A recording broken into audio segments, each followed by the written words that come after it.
8 दिसंबर 2024 को हयात तहरीर अल शाम के मुखिया अबू मोहम्मद जुलानी की अगुवाई में सीरिया में कायम करीब 50 सालों का असद परिवार का किला ढह गया और राष्ट्रपति बशर अल असद सीरिया छोड़कर भाग गए थे।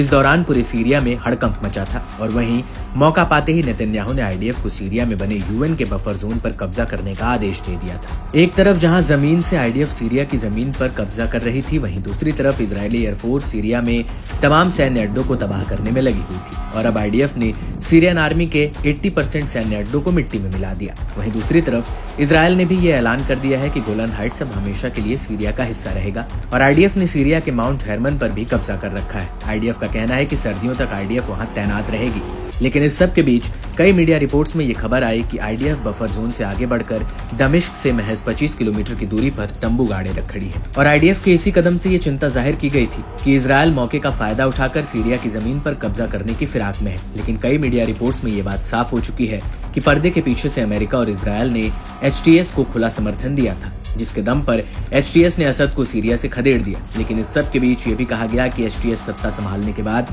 इजरायल से सीधी टक्कर लेगा या फिर वो चुपचाप इजरायल के कब्जे को तमाशबीन बनकर देखता रहेगा।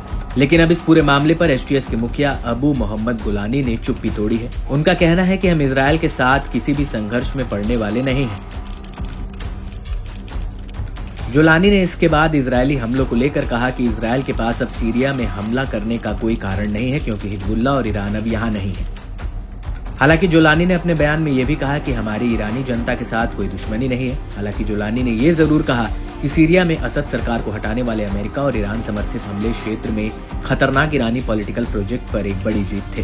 हालांकि अब जुलानी से पूछा गया कि सीरिया में जो कुछ हो रहा है उसके कुछ देश चिंतित हैं, तो वहीं इस सवाल के जवाब में जुलानी ने कहा कि सीरिया अब एक और युद्ध के लिए तैयार नहीं है। सीरिया की जनता युद्ध से थक चुकी है।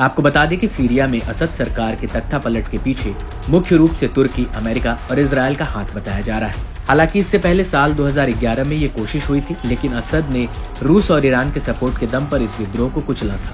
लेकिन तब से ही सीरिया में कई छोटे बड़े विद्रोही गुट बन गए थे, जिनमें से कुछ रूस, ईरान द्वारा समर्थित हैं, जबकि प्रमुख गुट तुर्की और अमेरिका द्वारा सपोर्टेड है।